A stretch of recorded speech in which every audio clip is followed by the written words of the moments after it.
funny. Oh my goodness, that was so good. That was awesome. That was one of the best. Yeah.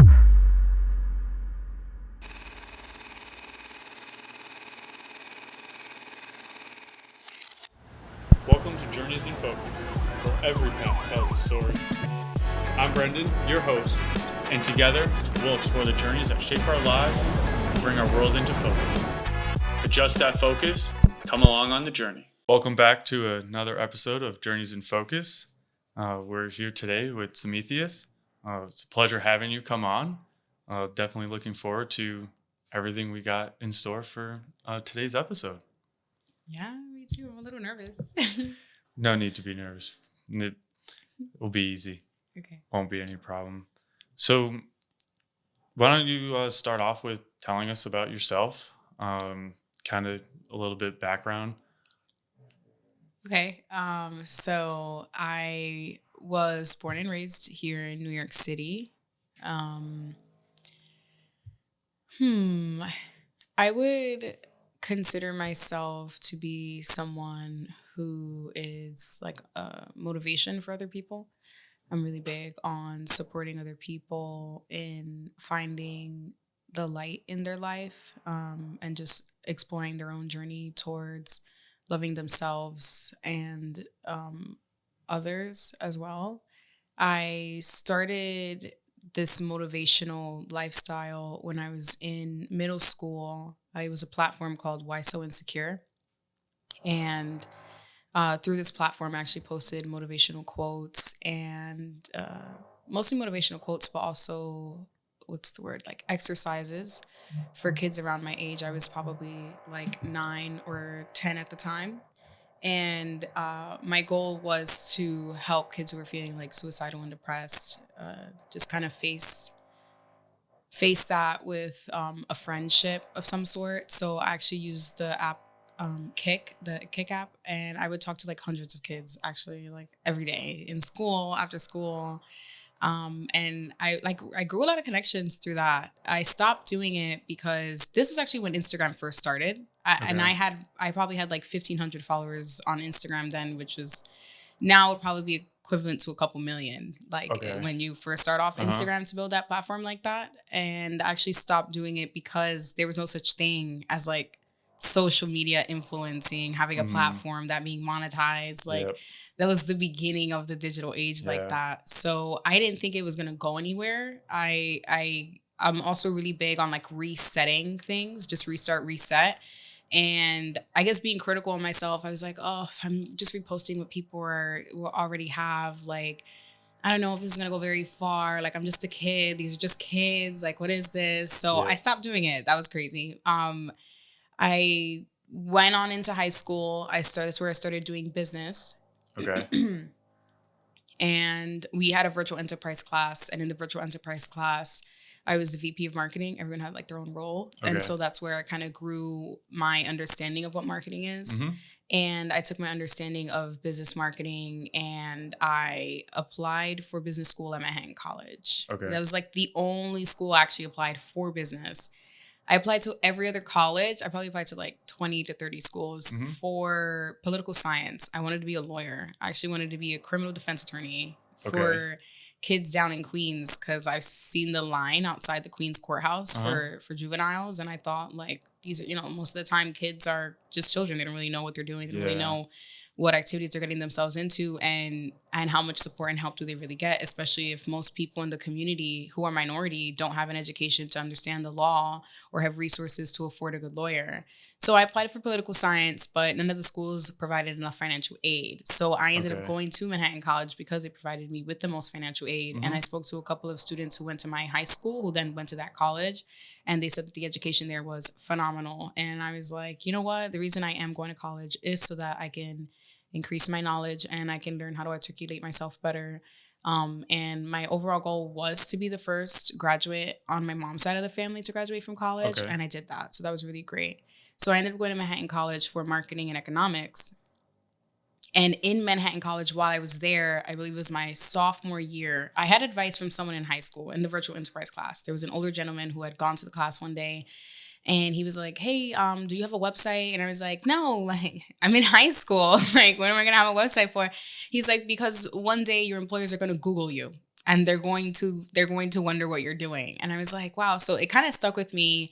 So later on, fast forward about 2 years, my sophomore year of college, I thought to myself, like, what am I doing with my life? Do I want to be working at cafes in Riverdale my whole life? Do I want to work for someone?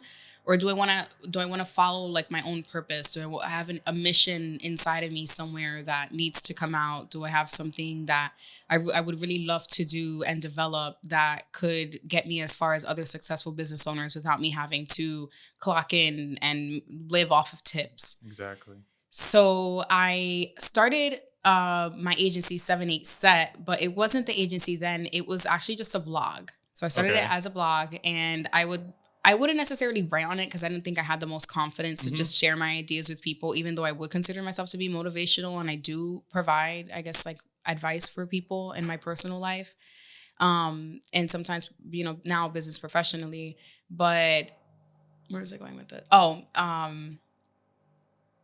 Oh yeah. So it started off as a blog, and then I would do photography. I would take pictures of things. And high school, like once the iPhone came out and you were the camera was the thing on the iPhone. And my dad actually got me a camera, like a Sony camera. It was really good, Canon camera.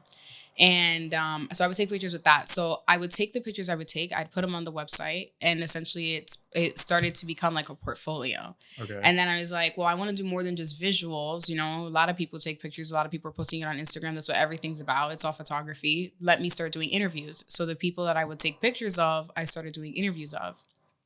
So one of the very first people I've ever taken a picture of, his artist name is Original Creator, Arson. Okay. And then another one would be OMG Cornelio, and Bia E. She does music. And those three people were like the first people I ever took pictures of, did interviews with. And they were like, the questions that you ask really make me think. Like, this is the what you're doing is really, it's gonna get somewhere. So keep going with what you're going. And I was like, okay, I don't know what's going on, but everything I'm doing, I'm just gonna throw it on the wall and see what sticks. Yeah. So I remember I would just sit almost every single night on Wix, and I would just work on the website. I'd just develop it more and more and make more pages and do this and do that and do this. And I'd have multiple projects on it. And then I started doing consultations. So consultations, it was like branding, like maybe maybe do this as a logo. Maybe, use these colors. Maybe try this to develop yourself. Do this to work on your network, and just small stuff. And this is actually a true story. When I was in college, around that same year, before I had even started the website, I had a friend who would listen to XXXTentacion. Okay. And she listened to his like "Look at Me" song, which was very like out there rock. And I was like, oh, okay, that's different. Like, I don't really listen to music like that. I would listen to like alternative indie. Like, that was like my kind of music. Yep. I grew up on Disney. Like, I was not into rap music. Like, I was like one of those girls. Like, this little girl, she's like a princess. Like, I don't know how she grew up in the Bronx, but she's like that. So when she introduced me to his music, I was like, oh, like, it was different. It's not something I would listen to, but she would listen to. So then he dropped his album 17, and she was like, hey, have you heard this album? And I was like, no, because I don't like, his music doesn't really appeal to my ears like that.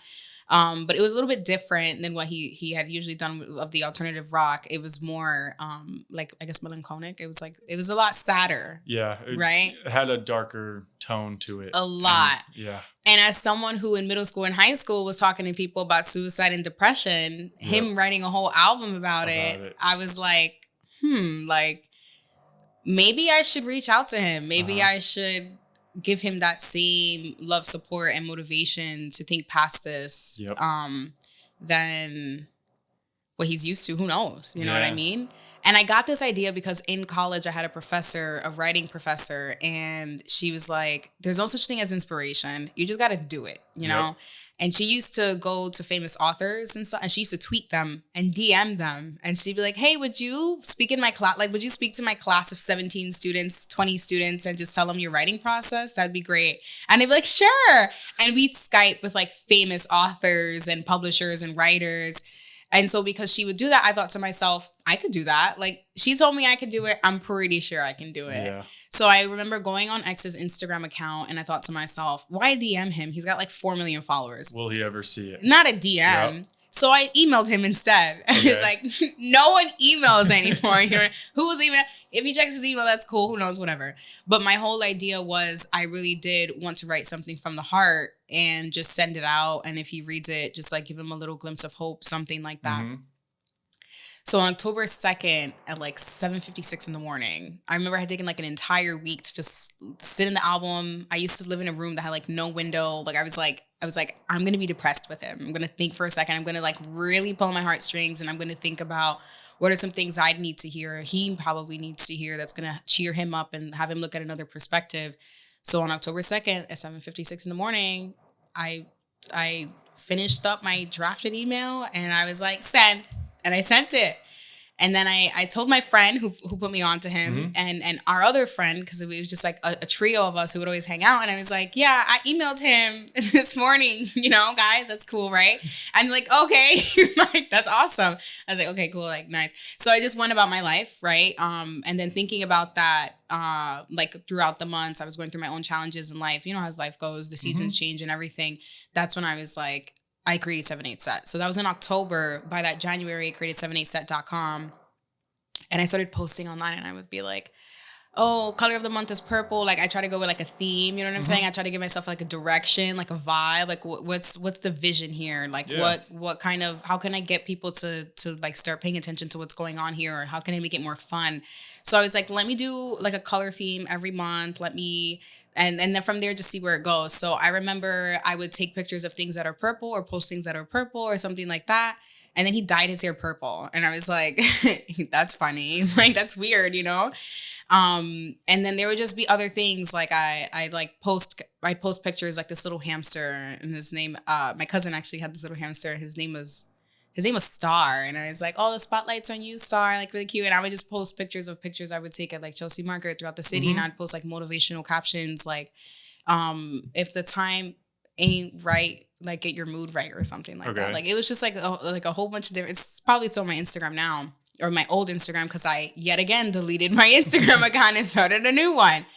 But in that March, right, this is January, in March, he had dropped the Question Mark album.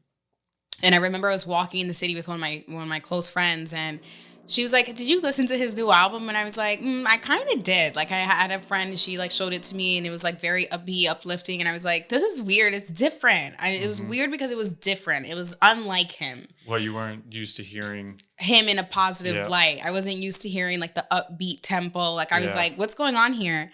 And then my friend was like, Do you think that's your email? Do you think he took the email and made the album?" And I was like, "No way." And she's like, "I think he did. I think he read your email and he made that album." And I was like, "No, there's no way, girl." Like, and I sat for a second and I thought about it and I read the email and I would see stuff here and there. I spoke to actually other musicians at my college who would write music and I showed it to them. I showed it to Arson, my friend, the original creator, and he read the email and he looked at the album and he was like, there are some pieces here that do align. I'm not gonna lie. Like there's some stuff here that's it seems like the connections are there. They're very there. He definitely took this into heart. He really did. And then may he rest in peace. He passed away in June. It was so sudden. I literally remember the day to the T. I remember the heat. I remember where I was. I remember who I was with.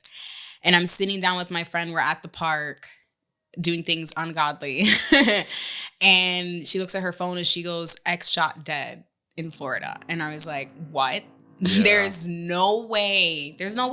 Like, that's so crazy. Like, why? He was just alive. It's so insane. And then I get a little bit obsessive with things. Okay. And after that, like, I had to think to myself, like, I got deeper into my head, like, did he read my email? Yeah. Could it be possible that like he did something? Like I don't know. And I took the time and I would dissect it and everything. And to this day now, this is my truth. He did read my email and he did make the album off the email. And there was actually a couple songs and a couple other things that he made because of the emails, like Rollin' Peace, for example, with Kodak Black. And I say that because in the email, I did mention like, oh, I'm not a religious person. Like, cause Manhattan College is like a religious school.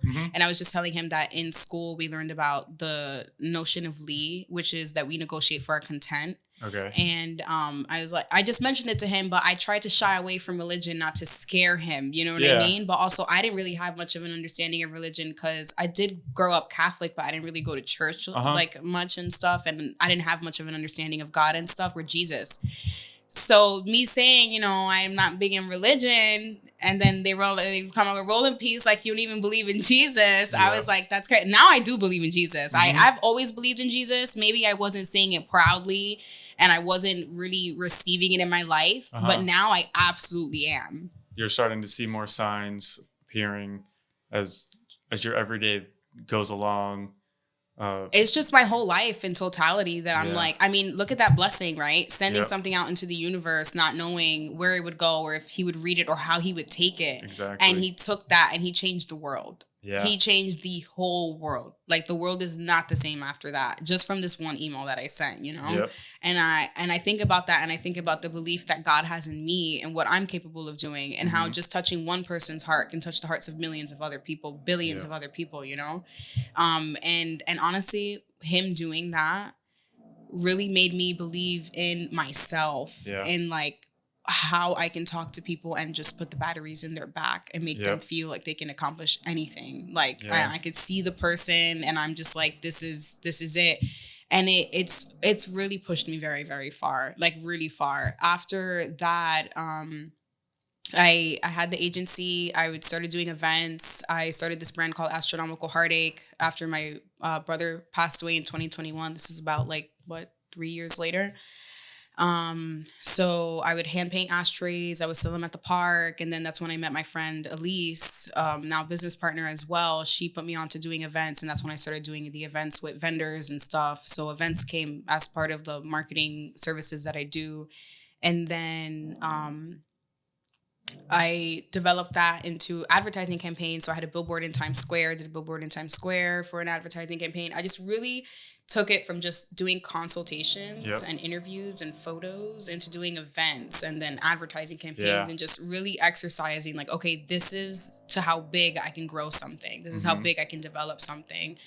And it was so great. So my first event, I think I had 40 attendees, 10 vendors, pretty chill. You know what I'm saying? My second event, I had over 200 guests. I had 12 vendors, 3 DJs, 5 performers. Like it was amazing. I have to say, so glory be to God, because that idea that I had, we called it odd definition. How do you defy the odds? It really is about defying the odds, like define what people really believe. You know what I'm saying? Like past their limitations, right? Which is essentially what I was telling X. Like, you know, sometimes we reach a dead end, but we have to imagine that there's something past that, you know? And even, for example, like his music video, the sad music video, that really solidified it for me. He has captions in those videos. And if I read the captions alongside the email, it answers the email. My questions I have, and it just goes side by side. And in the visuals for the music video, he ends up in a dead end. And he's fighting himself, but he's not using his hands. He's using magic. And I mentioned in the email, I believe in magic. Why do I believe in magic? Because I believe in God. You know, these are just my beliefs. Many people also have these beliefs. These are my core beliefs. So that's honestly how I run the agency now. There's no telling how the future is going to go or how anything is ever going to go when I start a project or how it's going to finish. It's really just having the utmost confidence that what is meant to be will be, and it will turn out even better than you imagine, so long as you keep a positive attitude. Exactly. Right? You just put it out there and people take it, they take it. If they don't take it, it's okay. What's meant for you is meant for you. And then that odd definition event turned into a couple of other events. I ended up having an office in Times Square with a team of 8 girls, which was super amazing. Some of the girls I had worked with on the events and the advertising campaign are part of the team and everything. And then I had to take a break for about a year from everything for health reasons.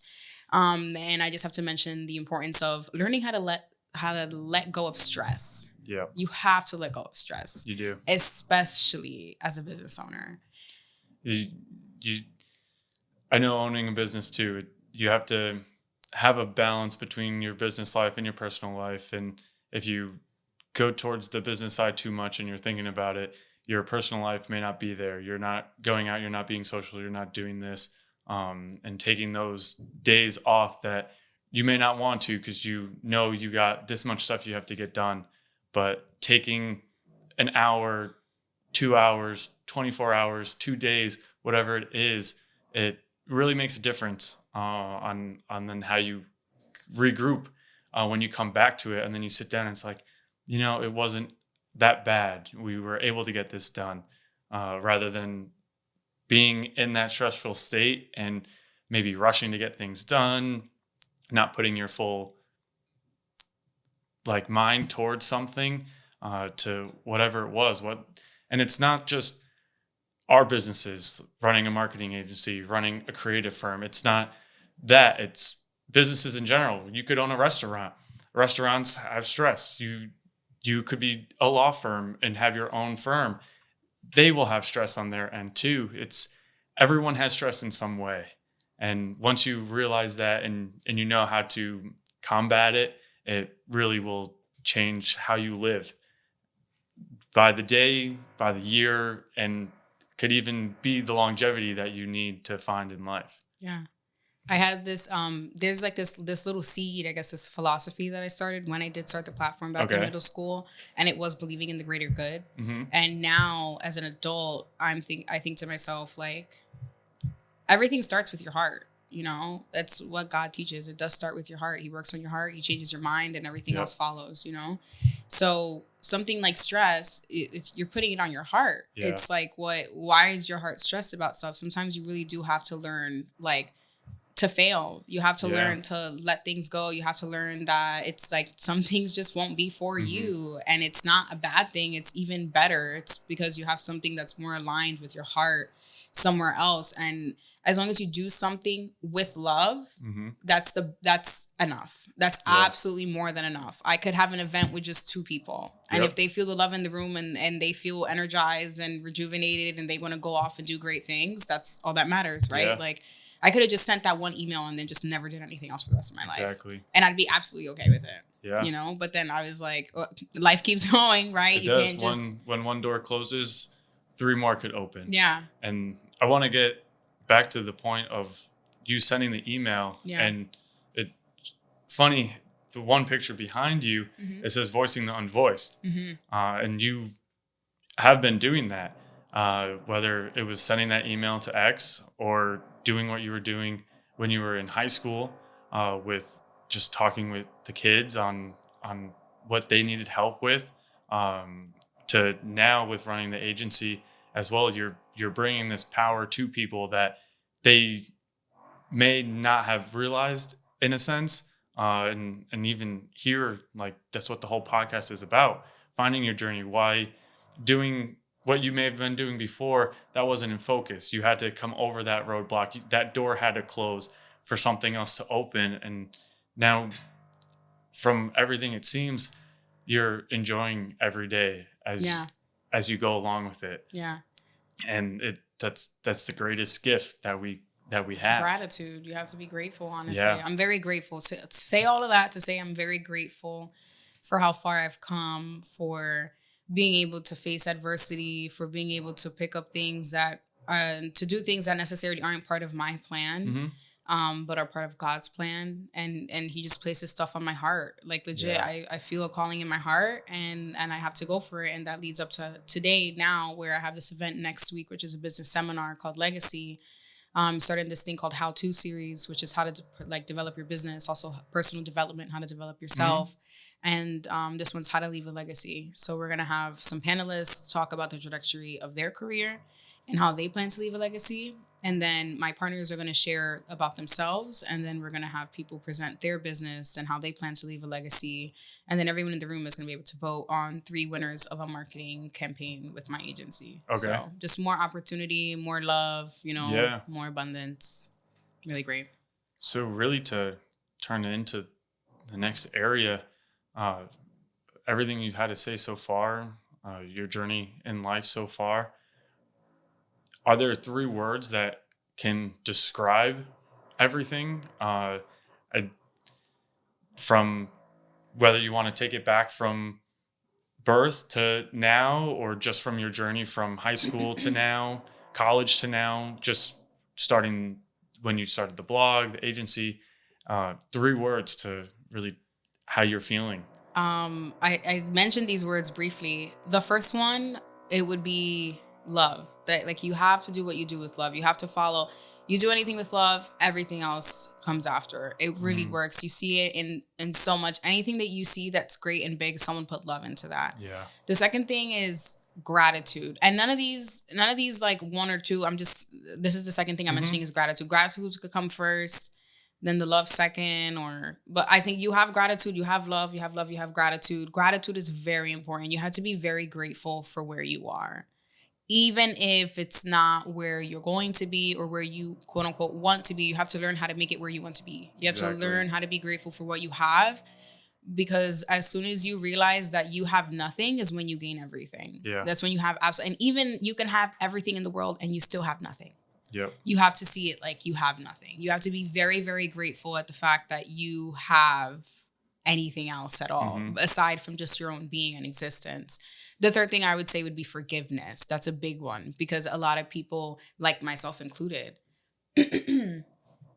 I'd be very hard on myself. I'd make a mistake and I'd just be like, oh, like in the past, I'd be like, oh, I should have done better. I should have done this, that, or even working with other people is difficult, right? Like other people have their cloudy days. You know what I'm saying? Other people don't really see clearly and they don't really want to give you the love and the gratitude or the forgiveness. You know what I mean? But when you practice those things for yourself and you give it to yourself, you love yourself, you appreciate yourself, and you forgive yourself, nothing else matters. The other people, and seeing you do that for yourself, will do that for you. Just like when you respect yourself, other people respect you. Yeah, and it starts with yourself. Once you find yourself, everything will be much easier. You can't always be relying on one person to get you through something, because if you don't have the independency on your end of things, to when you're around people or your family or whatever it is, it always starts with yourself. You don't want to go off to a different side and everything else. And once you're grounded and you know where you are on a stability point, it really helps and lets you understand the love, the gratitude, and the forgiveness, for sure. So really, within the marketing agency, you guys are trying to spread these different stories, and how storytelling really plays a big role within like marketing for something. How do you think it's the easiest way to kind of tell a story within a marketing campaign that you may be doing? I think you have to think about your why. Okay. Why are you telling the story? That's important. You think your what and your why are important. When you know why you're doing what you do, it makes it all the easier, because then you could take that. Even if you just have a sentence of your why, you can dive deeper. Okay, then why that? Why that? Why that? And then it just keeps going deeper and deeper and deeper. Why are we doing this? Why are we doing that? Why do we have an agenda? Why do we have a what to expect? Why do we have panelists? Why do we have participants? Like, why is it like this? Why are you getting people together in a room and just not you yourself telling people how to leave a legacy? Why are you getting other people involved? You know, it really helps. Asking deeper questions, I think, is how you get to develop such a great story. Yeah, and that why can be spread over and over and over and over again until you get to that goal. But then still you're looking at that goal. Why that goal? Why not another goal or two more on top of that and everything? Yeah, exactly. Yeah, like why this first instead of that? Yep. Then it's like, you know.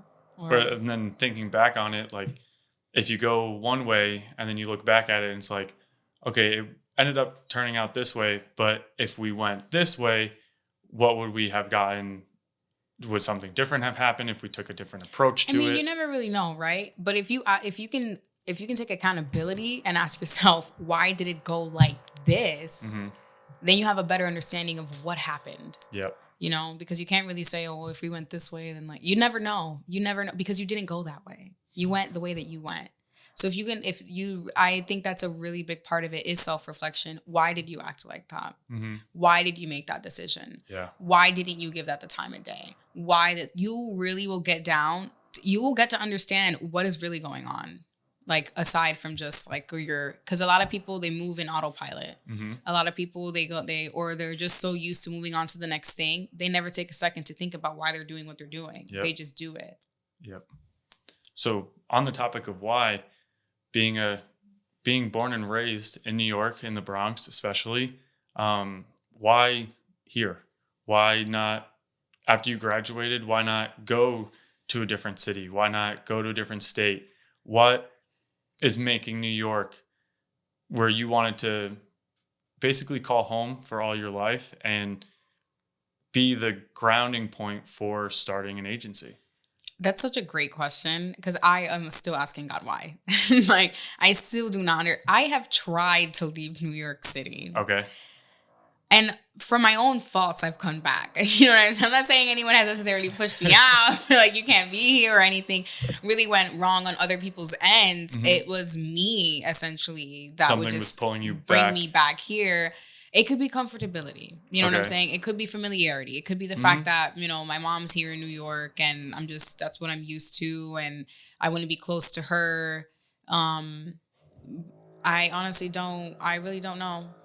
Maybe a part of it is also the fact that New York I've been to other places. I've been to Europe and we have gone to Iceland a couple years ago, Texas, California, Florida, Denver, Colorado. Developing cities, even within America, are not as big and as diverse as New York City. Yeah. And there's just you lose one business, you have 10 more on the same block. Yep. You know what I mean? So it really does allow people to try again. And I think that with what I'm doing, I haven't perfected it. I don't think I'll ever perfect it. I can do it really well. And my ability to do it really well also comes from my ability to be willing to try again. Yep. And just have to keep trying again. Yeah. And trying over until you get to that point. It's every day, you don't know everything.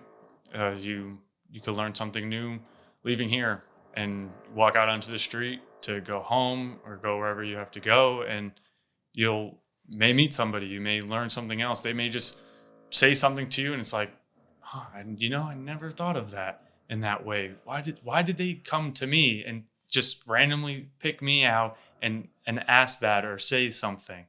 And really, when you think about it, it's the dream that New York has. Like they say, you can make it here, you can make it anywhere. Yeah. And really, you could go out in any of the boroughs, upstate New York, go anywhere within New York itself, and you think it's all these people in one place, and we're all competing to do pretty much the same thing and live life. And why here? Why is everyone being pulled to here and not going to somewhere else, different country? Yeah. Yeah. I think about the opportunity. Also, I'm really big on saying I don't compete with anybody. That's a big thing for me. Is there's no such thing as competition in my head. As much as be oh, you don't look at your competition. And some people may listen to this and be oh, you should not have said that. But genuinely in my heart, I'm not looking at other people's plates. Yeah. You know what I'm saying? You don't want to compare yourself to somebody else. Absolutely not. You're doing a disservice to yourself. You're your own person, and what you do is how you want to do it. And if you compare yourself to another marketing agency and it's okay, we're both doing this. It's they're doing their thing. We're doing our thing, and we're going to perfect our thing. Yeah. And once you get that and you keep going with it, the perfection just keeps coming along and along and along. Yeah, I'm really big. So multitasking is not a thing, right? You can't focus on two things at once. Nope. So focus on yourself, and how you can improve yourself and get better than how you were yesterday or even 10 seconds ago. Yeah. So basically, since you started agency in 2022, what really were the challenges that you were kind of facing with starting it up, and especially being in the market of, as I believe you guys are a full female ran agency as well. So it's like, what does being a woman in business mean to have your own company and be doing what you're doing?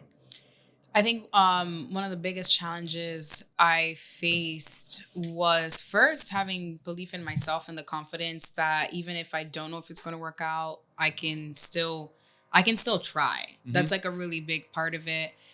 Traditionally, right, people think like, women want to have kids, they want to have families, and these are things that I want, you know what I'm saying? And like, women, they have a certain way, but then there's also a side to it of like, oh, women are so sensitive, or like she's just so worried about a boy, or she's so worried about, and it's just like, as a woman, it's hard for you to have a personal life Mm-hmm. and a business life, because people will definitely mix your personal and your business life. Yeah.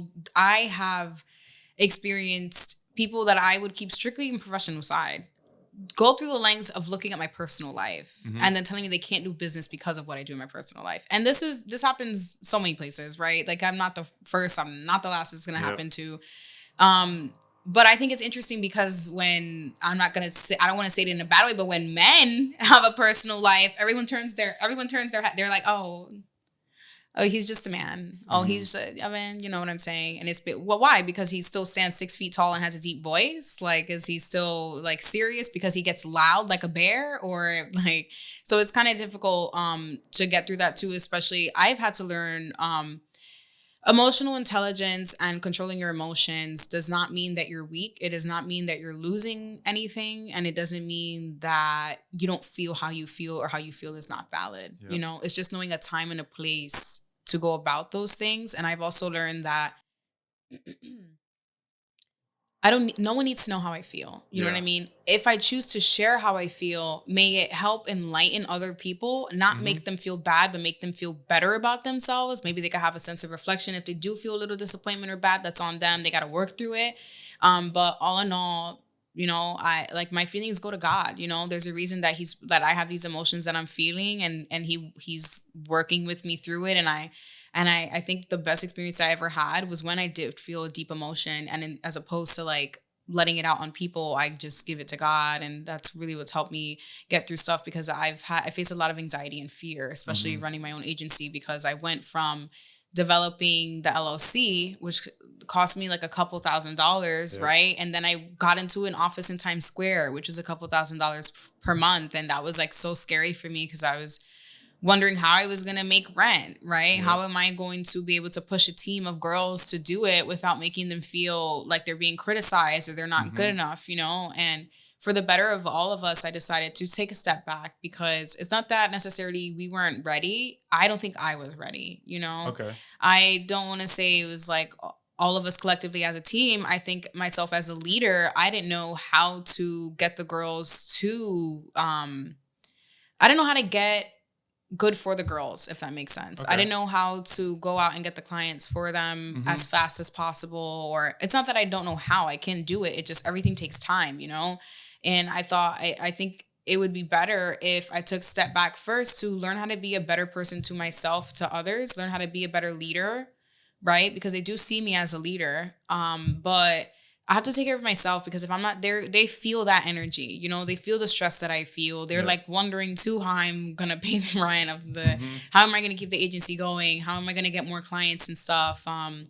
And so and like learning how to take failure and everything. It's really, this whole journey really has been like, how do I handle myself with compassion and care? And then I can transfer that over to them too. And how do I keep the vision going, even if we take a break, or, and honestly, like, keep going from there. I think that's what I've been, it's just learning how to keep going. That's a challenge for me, because I don't want to give up, No. And even when how we started even on the episode, you spoke on how you want to try, and trying, like, sure, you want to try as much as you can and do whatever you can, but while also trying to control your stress and not be stressful, but then come back to the same point of, all right, they're leaning to me to be the leader, having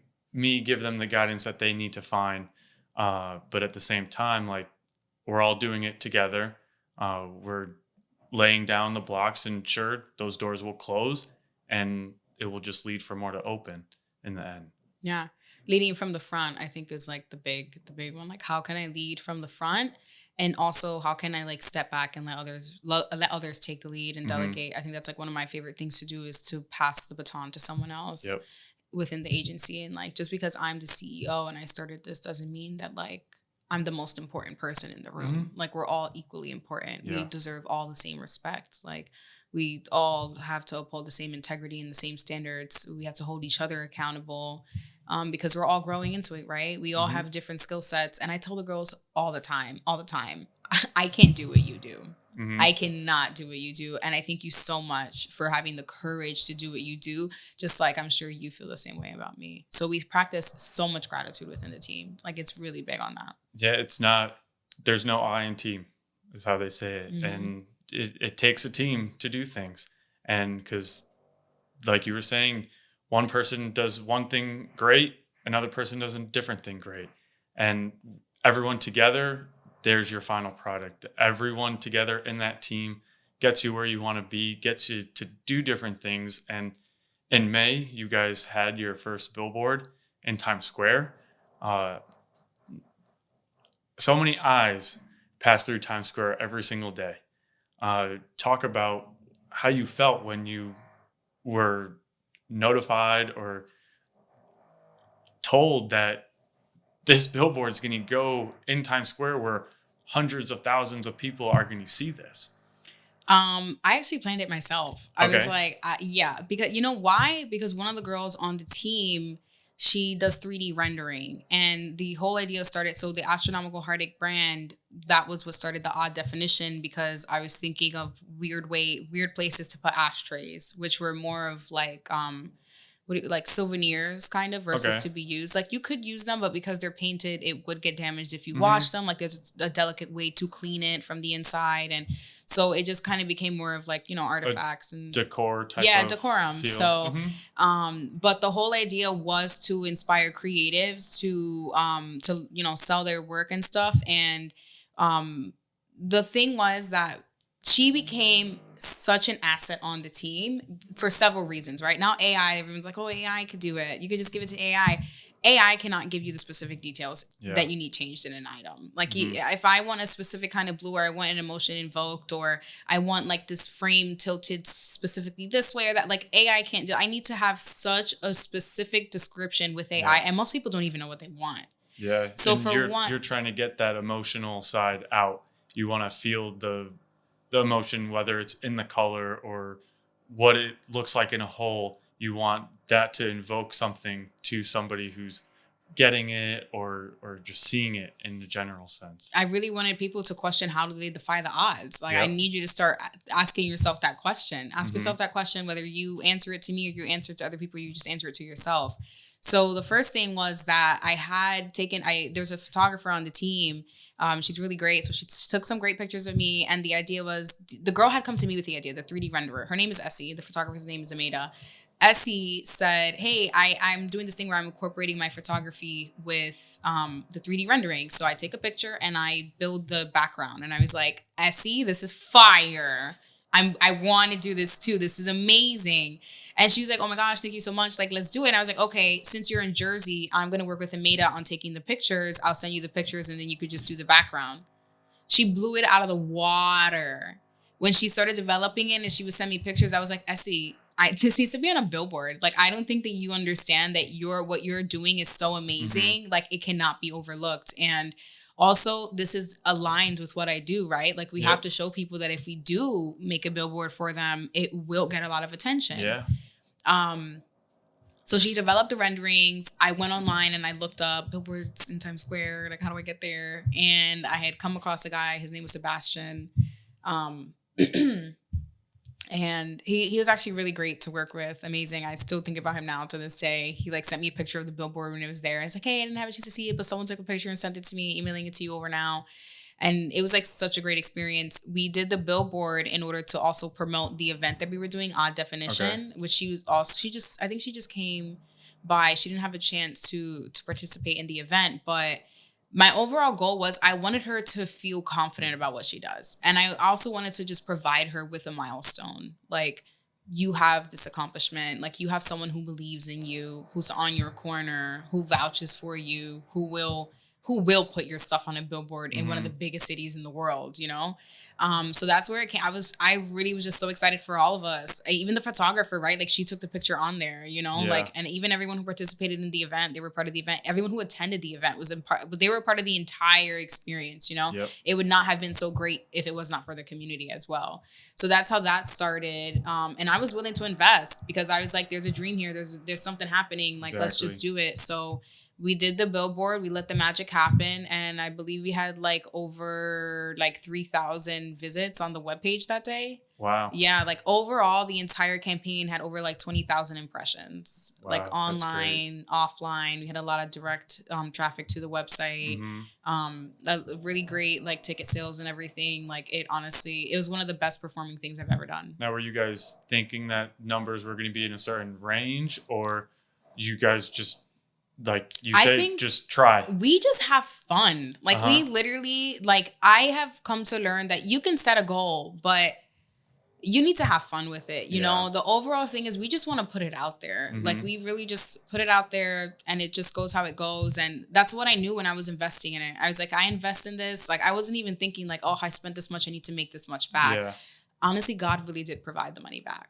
God was like, I see what you're doing here. You're definitely going to get that back. You know what I mean? And and people seeing it too. Like, no, how many people were like, some people downplayed it. Oh, it's easy to get a billboard in Times Square. Did you do it? Did you invest in yourself? You know what I mean? Like, and then other people are like, wow, that's so crazy. How did you do that? And I'm just like, I believed in myself. I invested the money. Like, I worked with the team. And it inspires them. And other people in my community ended up getting billboards too, you know, and seeing what I did, they did it. And I was just really glad to inspire them to do the same thing. And that's just the biggest thing that we go for, is inspiring other people, which we see on a day-to-day basis. We always inspire people to do greater. And the overall goal of the agency is to leave the world a better place. So we really do want to motivate people to be better to themselves and to others, to any living being on the planet, as best as we possibly can. Yeah, and how you were saying with, it's easy, anybody could get a billboard in Times Square. Okay, sure, you could say it, show it. Yeah. There's a lot of people go around and they say everything.